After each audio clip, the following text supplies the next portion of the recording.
Welcome back to First Down South. I am your host, Matt Scalisi, and we've got another wild week of college football 2020 to discuss with you. The year does not slow down. It does not wait for the rest of us to catch our breath and figure out what the heck is going on. It just keeps charging forward and presenting us with situations that we have never been in before, that we've never covered before, and that we don't know how they're going to turn out. So to try and answer some of those questions, or at least point us in the right direction, I'm joined by two of the best reporters in the Southeastern Conference. That would be John Talty on my right and Matt Zenitz on the bottom third of your screen here. Guys, it just keeps coming. 2020 does not stop being 2020 for even 1 minute, apparently. And we've got a lot of stuff to dive into. It's been a busy week already, and it's only Tuesday. But we're going to start off with the biggest game of the week and the chaos that has already started to hit it. Alabama playing LSU this weekend. It is certainly not an Alabama-LSU game from recent years in terms of the importance of it. This is an LSU team that has crashed and burned pretty hard this season so far. Nonetheless, it's a game that fans around the country and around this league especially care a lot about. And it was slated to be certainly the most attractive game on the slate for the SEC this season. We learned yesterday that there's a lot of questions about whether this game is going to happen or not at this point, and that is because LSU, for the second time this year, is having a team-wide outbreak of COVID-19. We don't know a lot of specifics about it at this point. I don't know how much we will learn. But, John, first, before we kind of get further into this, what do we know right now, and are we going to learn anything else today potentially? Yeah, I mean, so we're here talking, Tuesday, in case you watch this after, you don't watch it live. But we're expecting to get more information later today. Ed Ogeron talked on a local Baton Rouge radio station, and he also said that they're expecting some more information later today. And so, I think the key factor here is ultimately going to be whether LSU has enough players to meet that SEC 53-player requirement.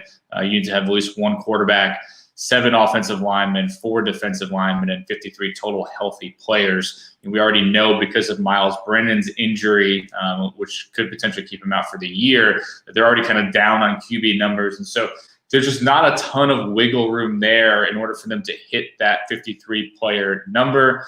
Ultimately, this decision is going to be up to the SEC commissioner, Greg Sankey, his team of people. From my understanding, what I've been told is that the SEC would absolutely like to see this game be played.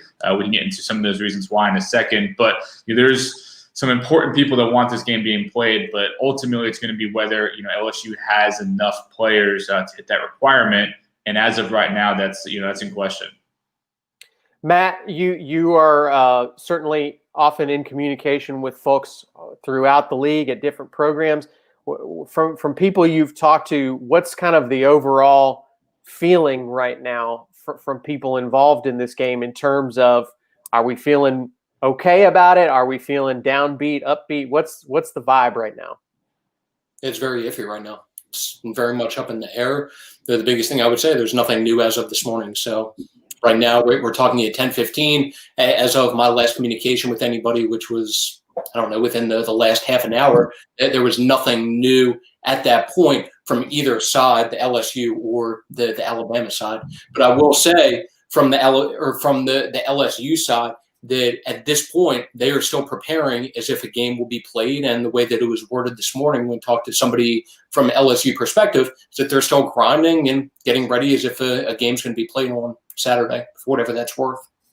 I want to approach this part of the conversation carefully because I don't want us to suggest that there's anything untruthful about how this situation's been presented. A lot of people, because this is SEC football, okay, and fans are super into this, when something like this happens, people start throwing a lot of crazy theories out there and a lot of crazy ideas about maybe somebody doesn't want to play this game. Maybe somebody's trying to get out of this game.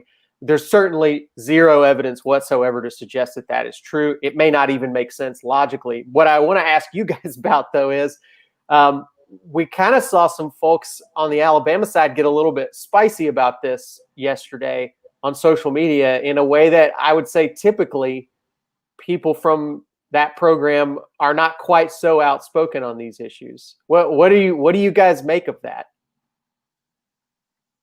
Matt, it's all you. Yeah. I take it that Alabama, whether it's from a staff standpoint or a player standpoint, they want to play the game. So Alabama's obviously working towards SEC championship, spot in the playoffs, and a potential national championship at this point. Have momentum that they've continued to build, and it's pretty clear at this point that they want to get this game in. Do you see it do you think they would consider it to be a negative that to have an additional week off rather than playing LSU? I mean, obviously, I think everybody creates challenges. I mean, even in the LSU part of things, it's a challenge when you're coming off a bye week and then have the potential of another open week to go along with that. And it's something that Auburn's going to have to deal with right now. It's less than ideal to potentially have 3 weeks in between games for you to be playing 3 weeks removed from when your last game was. It creates challenges. Obviously, there are benefits that come along with it. Alabama's dealt with different guys being banged up, and obviously not having a game gives you an opportunity for some of those guys to get back to full strength. But at the same time, I'll emphasize it's less than ideal to have 3 weeks in between games. It gets you out of rhythm. It takes away from the momentum that you've continued to build. And I know it's definitely the preference for just looking specifically at Alabama. It's definitely the preference for the Alabama side for this game to be played on Saturday. Yeah, go ahead, John.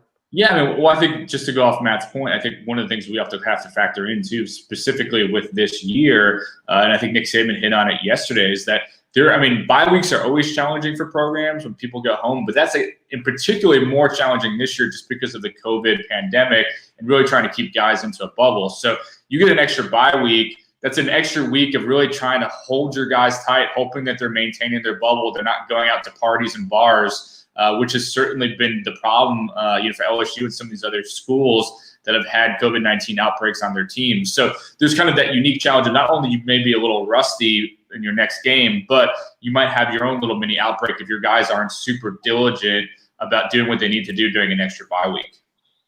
Something Alabama's been able to avoid so far as we're aware. But I do want to ask again, and I think everybody's, as you mentioned, Matt, everybody's hopeful this game still gets played, that there is no disruption. But if it isn't played, we're in this unique situation where even though the league built in a little bit of a buffer for games to be rescheduled in December if they had to be postponed, that's not possible for this game because LSU has already had to reschedule a game with Florida for December. So this game, unless there's some creative solution we haven't heard yet, this game won't happen. And that creates some logistical problems, not setting aside the lost opportunity for a big game on TV.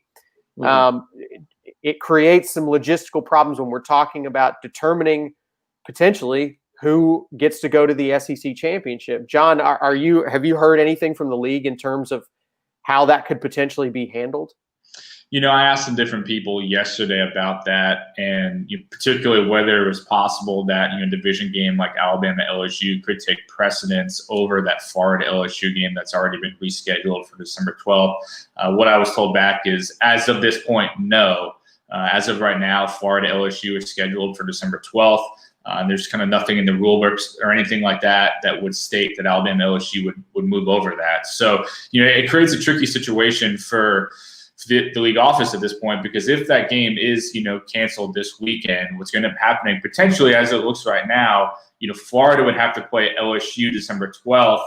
Alabama would have a bye that week, and then Florida would have to play Alabama the following week in the SEC championship game. And, knowing we know about Dan Mullen, I'm sure he would have some complaints about that. So that's one of the things that there's kind of the challenge. You don't want to lose these games. I'm sure LSU by the end of the year will be fine of just canceling both of them. But, as of right now, it's still scheduled for Florida LSU. So to your point, this game can't happen this weekend, unless something changes, which from what I've been told by now, it won't. Alabama LSU will just be gone. It's important to keep in mind it's just a fluid situation. And Ed Orgeron has talked about that the last couple of days. It's very fluid, but at the very least, we should know more throughout the course of the day today. We will certainly be keeping you guys up to date on that, both on AL.com and then as we do in our SEC Insider series that you see right here on whatever channel you're watching this on right now. We'll try to update you later in the week when we get some more news on that. So one last point on this game, I think, before we move on, guys. I think, again, we've already mentioned it a couple of times. Obviously, a really disappointing season for LSU so far. This is a situation that's certainly not entirely within their grasp to have any control over. But to have a year like this coming off of a national championship, COVID aside, it's pretty unprecedented. I was trying to think of an example like it yesterday of a national champion, a defending national champion, being a 3-touchdown underdog to an opponent the following season. I can't think of any. I can't find any good examples of it. I guess I want to revisit this with you guys and just ask, how big a blow is this? How dangerous of a situation is this putting Ed Orgeron in as this season continues to kind of dissolve for LSU? I think it's putting Joe Pelini in a tougher spot than it's putting Ed Orgeron, and obviously it's not hurting them from recruiting standpoint, considering during the course of the last 2 weeks they've landed the top 2 safeties in next year's recruiting class. So they have a lot of young talent on this roster, have continued to add guys from a recruiting standpoint. The important thing, as we've talked about before, is Ed Orgeron, when it comes time to prepare for next season, once you get through this year, making sure that he has the best staff and people in place around him to help rebound from this year and get back to the kind of level that obviously they expect to be. And I would assume that will include a long evaluation of that defensive coordinator spot specifically. Well, I'll tell you this, Matt. I was talking to an industry source yesterday, and he was already bringing up, it's not going to be this year, but next year in particular, you might want to keep an eye on that LSU job. And so, from my understanding, they didn't bump up his buyout that much after he got that big contract extension. So I believe potentially it's not that kind of massive number we've seen of Gus or Saban. So that's one thing to keep an eye on. But when you look at possible jobs to open up this year, expected to be a quieter year, maybe South Carolina, maybe Vanderbilt. The bigger jobs probably aren't going to open up. But if he ends the year the way people think he might, has another bad year next year, you might see some buzz around that job. So, it feels very early to me, especially coming off of a national championship last year. But again, talking to, someone who I trust in the industry, who's involved in hires, was already kind of looking at that LSU job down the line. And I'm sure we will discuss this in weeks to come. But John, you've mentioned this week elsewhere in your interviews and reporting that Hugh Freeze is out there circling like a hawk around the SEC, waiting for a job to come open. Yeah, stay tuned. There'll be a story soon from AL.com about Hugh Freeze's potential job opportunities. There you go. A 7-0 Hugh Freeze coming off a win over Virginia Tech, aided by somebody else that we're very much familiar with, and former Auburn quarterback Malik Willis, who continued to have a great year. Malik Willis starting to have his name mentioned in some pretty big conversations in terms of maybe even a guy that gets a few Heisman votes. So not Heisman vote. I don't have a Heisman vote, so not me. But hypothetically, yeah, the not news that you want to see. By the way, if you're an Auburn fan, you don't particularly love to see the guy that left having a phenomenal season where he went, but not the worst news that Auburn fans have had this week. They also, unfortunately, have lost a game this weekend due to a COVID-19 outbreak. Not an outbreak on Auburn's team, but one from their opponent, Mississippi State. Mississippi State obviously has been also, like LSU, impacted by COVID multiple times this season. And also, like LSU, is having a pretty disastrous season.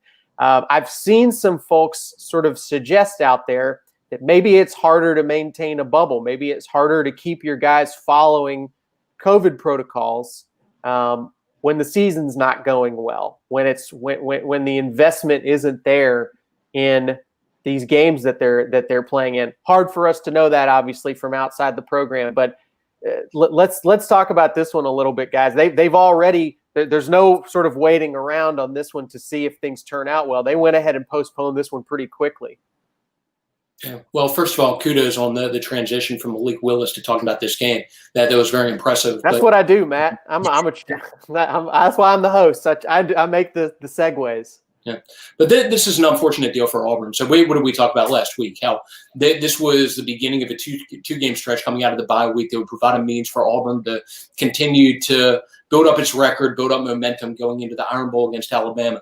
Instead, you lose this game for the time being that would have provided a means to moving to 5-2, extending winning streak to 3, heading into next week's game against Tennessee, which obviously is winnable. And instead of that, now you're going to have the aforementioned 3-week layoff heading into that game against Tennessee. And it's just a challenge from a coaching staff standpoint to keep players engaged, to avoid losing some of that momentum. And once again, it eliminates the possibility of a winnable game that could have extended their winning streak to 3 and allowed them to continue to build that momentum heading into, obviously, a big game in the Iron Bowl. Yeah, I do think particularly for Auburn, it's a bad time for a long break because they really did seem like they were finally figuring things out and peaking and looking more comfortable. And John, in terms of the other side of this, you've got a good history covering Mississippi State. You know that program really well. What's the sense going on right now? I mean, this has been a pretty bizarre season for Mississippi State. They open it with a huge unexpected win over LSU, and it's just been nothing but bad news since then. How are they processing this in Starkville right now? Yeah, I think there's certainly disappointment. It's not going exactly with the way they hoped. When you have that big splashy hire, you have high expectations, and then you have that huge week 1 win, and at that point in time, we didn't know LSU was as bad as it is, and so it looked like this massive win, knocking off the defending national champion, and it's really been all downhill since then. They were fortunate to beat Vanderbilt. That was, if anybody watched it, that was a very ugly game to watch. Don't recommend rewatching it. And so things just aren't necessarily going the way people want. I don't think the fan base has completely bailed on them or anything like that. I think that people know, especially when Leach goes to a new system, new school, it takes a little while for a system to get in place. He needs the right quarterback. He needs the right offensive players. So I think that there's a little bit of buy-in that, all right, maybe next year will be better. He gets the right guy in place. But there's no question that this has been a disappointing year. I think that they have underachieved based on the talent that I know is there. We've seen a rash of transfers and opt-outs.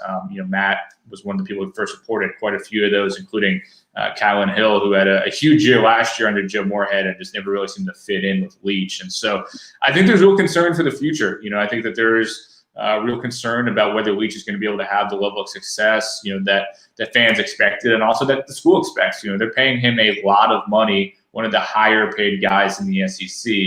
And, again, it's only the first year, so you don't want to hit the panic button too soon, but the results aren't quite there yet. And there's enough there that we've seen that there's reason to be concerned going forward. And I want to mention this too, because it isn't just on-field issues, I would say, that have been frustrating at Mississippi State this year. As you mentioned, there have been key guys transferring out of the program. So there's obviously some internal strife. Sometimes that happens in the first year under a new head coach. But look, the other problem with Mike Leach, and this isn't a surprise because this has happened everywhere that he's been, is that he says things that are inflammatory and sometimes make a bad situation worse. Now, people love Mike Leach when he seems like he's having a good time. And he's a great quote. We've all covered him at press conferences before. We know how exciting it is to get something other than coach speak at a press conference. But sometimes going off script can cost you. And I think there was an example of that this week when Mike Leach was asked about the situation that's going on right now in his team, having a COVID outbreak, and started sort of veering off into this discussion of our country's becoming less free. implying that he does not necessarily think that COVID restrictions are a good idea or necessary, despite the fact that his team has now lost a football game because they were not able to control the pandemic on their team. So I think that's another part of this, John, that I wonder about in terms of Mike Leach's long-term stability is people will put up with a certain amount from you if you are successful, but if you're losing and you're saying things that are getting your program put in the spotlight for bad reasons, that's a bad combo.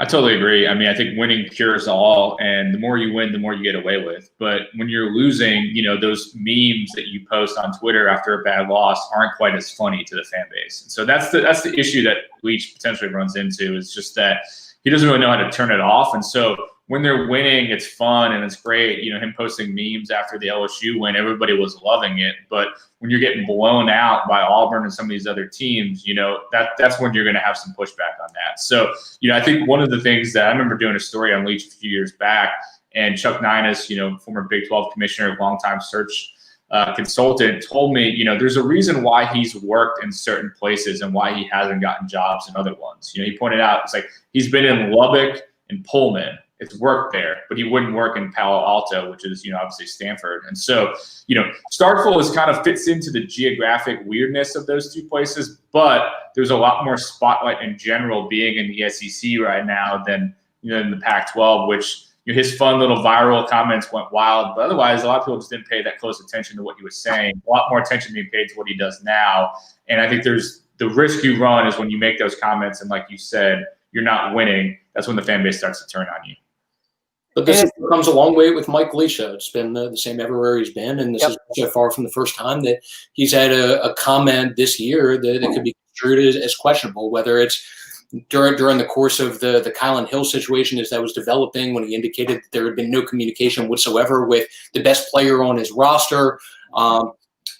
Said during the same media session that better buckle up if you're concerned about the players that have left at this point, because there's probably more coming. And then to go along with that, this is also not the first time that he's had questionable comments related to the COVID situation. I remember, I guess it was coming out of week one, or at least at some point early in the year, when he was asked by a reporter from the New York Times about his mask wearing, and got into just an awkward back and forth at that point. So clearly he views things a certain type of way, but other coaches, regardless of their stance on it, would probably be more guarded and less transparent in terms of their views.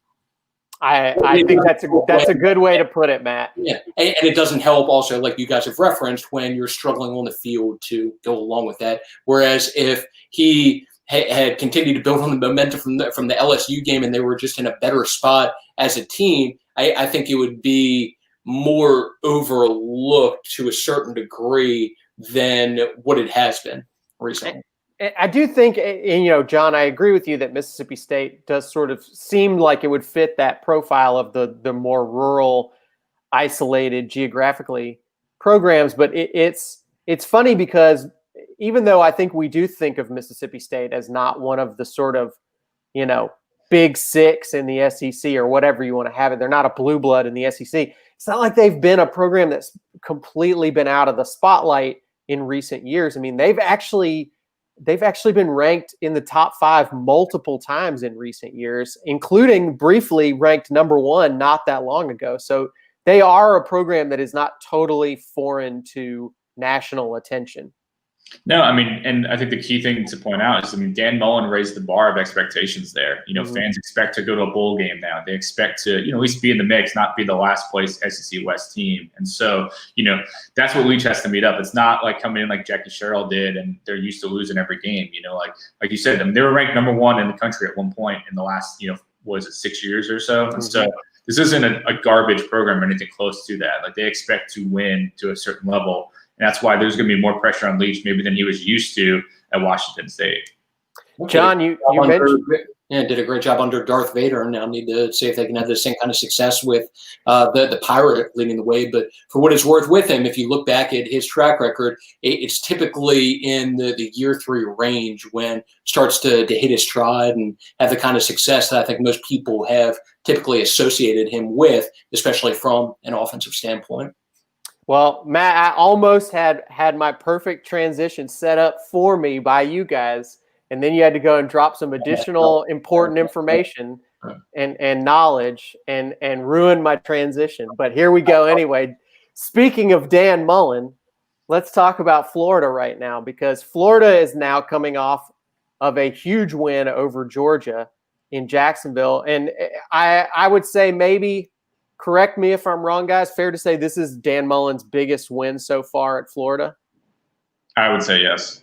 Yeah. I mean, it puts them in the driver's seat in the SEC East at this point. I think we all, coming out of that Georgia-Alabama game, sort of started penciling in a rematch for Georgia and Alabama in the SEC championship game. And Georgia's just never really figured out their offensive struggles that I think they started to have in the second half of that game. Let's talk about Florida right now. It's a program that we haven't watched much in our state. Because Alabama and Auburn have not played them. But how serious a contender is this Florida team to potentially knock off Alabama and work their way into the college football playoffs? Yeah, they're clearly the top team in the SEC East at this point, the biggest threat to Alabama, in my opinion, in terms of winning an SEC title and claiming a spot in the playoffs. So the biggest thing with Florida, if you look back early in the year, they had a loss to Texas A&M that didn't look great at that time, considering what Texas A&M had looked like against Alabama. But as the years progressed, Texas A&M is a better team apparently than what they were probably getting credit for at that point. You've also seen continued growth and progression from Florida, especially defensively. So throughout the course of the entire year, they were putting up big numbers from an offensive standpoint, but the issue for them early on was the defense. So in 2 of the first 3 games, they gave up 35 points or more in 2 of those first 3 games. But an overlooked part of what they've done during these last couple of games, that in these last 2 games combined, have only given up 38 points total on defense. And in that Georgia game, facing an offense that, regardless of the issues at the quarterback position, has some talent on that offensive unit, and held that Georgia offense to somewhere in the range of only 275 total yards, despite giving up a 75-yard touchdown on the first play from scrimmage for Georgia. John, what do you? Yeah, I'm still very skeptical of Florida's defense, and I think that's the biggest question mark, for that team going forward. I think, Matt made some great points there, but also I think just watching that game, if Georgia had a more competent quarterback, there were big plays available there that I think Florida kind of let open, and whether it was Bennett or Mathis just couldn't really make the plays. I think Mac Jones would make those plays, and so I think that, I agree with Matt. I think it's going to be the biggest test for Alabama. I still think that Alabama is at least a touchdown favorite in that game. I think Florida can keep up offensively, but I just have a lot more faith, even with some of the struggles we've seen this year of Alabama's defense, for them to get a stop over Florida. I think.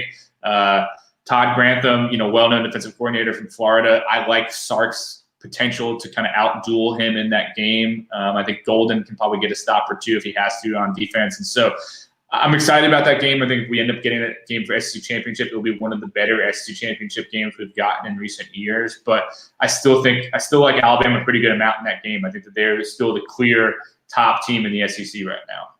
Yeah, the thing I can say about Florida is that when you look at most teams around the country, even if you just want to limit it to the SEC, we would go in where would have the mindset that would be surprised if Alabama lost the game. With Florida, it wouldn't be a surprise. It wouldn't be a shock, even though going in, if I was betting on it, I would still bet on Alabama. It wouldn't be a shock if Florida was competitive and challenged Alabama in that game and potentially came out with a win. And mostly, regardless of any progression from the defense, it's because of what they continue to do from an offensive standpoint. So have a very talented quarterback, one of the top 2 quarterbacks in terms of play this year in the SEC, and Kyle Trask, who has continued to put up big numbers, and actually now the first quarterback in the SEC history to have 4 more touchdown passes in 5 straight games and has some great weapons to go along with that, including a guy like Kyle Pitts at tight end, that even though Alabama has gotten better defensively, that Florida offense would be a different kind of test than what they've gotten during the course of these last 3 games when they have taken that step forward from a defensive standpoint. And I think just from a big picture standpoint, narratively, it's interesting to me as an SEC fan that's watched in recent years this dynamic start to develop, right? Where maybe we've got Alabama in the West, right? Is always going to kind of be the favorite going into the season. We've had different challengers over there, primarily Auburn and LSU, who have posed a threat and even knocked Alabama off a couple of times. In the East, the last several years have seemed really stable with Georgia as the key, contender at the top, and really nobody's been able to supplant them there. And this feels like kind of a big deal, not just for Dan Mullen, but in the East, that for there to now be. I mean, I hate to already start to call things like this, like they happened in the past. But did Kirby kind of miss a pretty key window here to try and convert? I mean, it's hard to say miss because, look, he did make it to a national championship game. He made it to the playoffs. But, he didn't really have to contend with a lot in his own division to do that. And now maybe it seems like things are going to be a little bit tougher sledding in the East.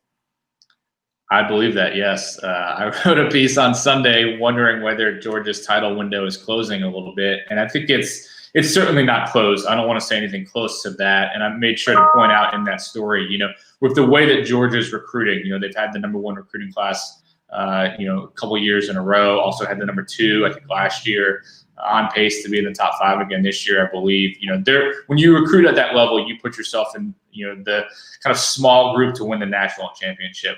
But there's something to be said about getting so close and just not being able to get over the hump. I think they should have won 2017 national championship before the miracle Tua comeback. They should have won the following year's SEC championship before we had the miracle of Jalen Hurts come back. And so when you kind of blow those moments in which you should have had them, I don't know. I think there's like a psyche thing. I know it's not based on fact, but there's just something about those teams that when they get so close and they can't get over the hump, you would see it in professional league all the time. Falcons are a great example. Should have won that Super Bowl, and then the following years just never really seemed to get it right, despite having all of the same pieces. And so I think that Kirby's going to have a lot of opportunities to win the SEC. He'll have opportunities to win the national championship, but I do have some concerns about his offense. And ultimately, he hasn't had the right quarterback to take him to that next level. Maybe it's Carson Beck, maybe it's JT Daniels. None of the guys they're playing this year, I think, have been that guy. So going into next year, that'll be the key challenge for me as to whether Georgia's going to be back on top, is whether they have the right quarterback. It's crazy, though, John, because it's not like they haven't recruited elite quarterbacks. And a lot of them are playing elsewhere now. I don't know do you attribute that, Matt, to roster management issues, or is it just bad luck that they have recruited the talent that it takes to win a national championship, but they're not on the team when they need them the most? Well, there's one person specifically that comes to mind. It's Justin Fields. So Kirby's success at Georgia is going to come down to how he recovers from losing that player that if he were still on the roster, the team would be in a much different situation at this point. And the thing that Kirby's at risk of is becoming Les Miles 2.0, where with Les Miles, obviously that was a guy at LSU that had a ton of talent consistently on those teams, but what held them back on a consistent basis? It was play at the quarterback position, and that's what's doing Georgia in right now, and has been an issue for them, even with Jake Fromm there, where even though Jake Fromm was solid, he wasn't at the kind of level that you would think Georgia would be at if they had been able to keep Justin Fields on that roster. I totally agree, and I just want to shout out, our fellow Maryland grad, Seth Emerson, who covers Georgia for The Athletic. I thought he had an interesting piece yesterday, just looking at how Jake Fromm leaving early really hasn't worked out well for anybody. He goes late in the draft to the Buffalo Bills. He's a third stringer. Josh Allen seems like the guy there. Doesn't really have much of a future at Buffalo. And then here is, Georgia starting, former walk-on quarterback, guy Dwan Mathis, who maybe will be good down the line, but isn't there. Just even with Jake Fromm's limitations, if he was on this Georgia team, I think they would be a lot better and certainly would be competing for a national championship rather than already having 2 losses and being out of the mix. And I'll say again, what is this team missing? It's missing that great quarterback, that consistent production from the quarterback position. And they would just be at a much different point right now if that Justin Fields situation had played out differently and if they had been able to keep him on the roster. That, more so than the Alabama loss, more so than the Florida loss, is by far the biggest loss of Kirby's tenure at Georgia at this point. Even more so than the national championship game, SEC championship game. Losing Justin Fields is by far his biggest loss to this point of his tenure. Look at the 2 teams that have had the most staying power. Alabama has had a great run of quarterbacks, and then Clemson has had a great run of quarterbacks. Just seem to stack them one after another. That's how you maintain a powerful program. And Kirby hasn't gotten that yet. He's recruited them, like you said, Scalise, but he hasn't been able to kind of keep them and stack them one after another the way that Alabama and Clemson, some have been able to keep those guys, not losing all their top guys, willing to wait their turn. I mean, it's been incredible the amount of talent they've had come through, and that's why those have been the top 2 programs for the last 6 years or so. You look at the programs who've had a sustained run at the top like that: USC, Oklahoma, before Alabama and Clemson. That really seems to be the common piece of DNA between all those dynasties. It's being able to replace what seems like a once in a lifetime quarterback with another one somehow, and stringing those together. I mean, look, I'm the first one. You guys have laughed at me about it plenty, and justifiably so. But I thought there's no way that Mac Jones replaces Tua at any comparable level, and yet here we are talking about him as a Heisman favorite at this point. And potential first-round draft pick. Yeah. In your defense, Matt, I don't think anybody was necessarily thinking he would outdo Tua. I was particularly vocal about it, though. I admit I definitely was a big doubter of Mac Jones, and have been proven wrong. And think about years ago, we were talking more about Mac Jones as the football version of John McEnroe more than I was talking about him being a potential Heisman candidate at some point down the road. So it's not surprising that he's taking this step just based on what he did last year when he replaced Tua and just knowing the kind of pieces that he would have around him. The more surprising part is just thinking back to what the perception was a couple of years ago before Mac had gotten a real opportunity to get on the field. Because 2 years ago, I would not have been expecting this. And I don't think many people would have been, even Jay Talks. I agree. Awesome. All right. Well, we've got another busy week ahead of us still. A lot still to be determined, as we mentioned earlier.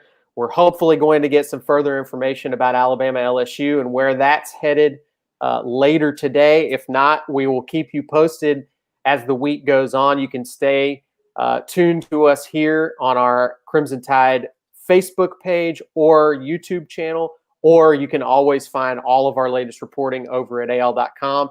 Or find all 3 of us on Twitter. Pretty easy to find us. Just search our names. And John and Matt will always have very up-to-date, relevant information for you. I will probably mostly have stupid jokes and commentary about fruit roll-ups or something like that. But if you're into that, you can follow me too.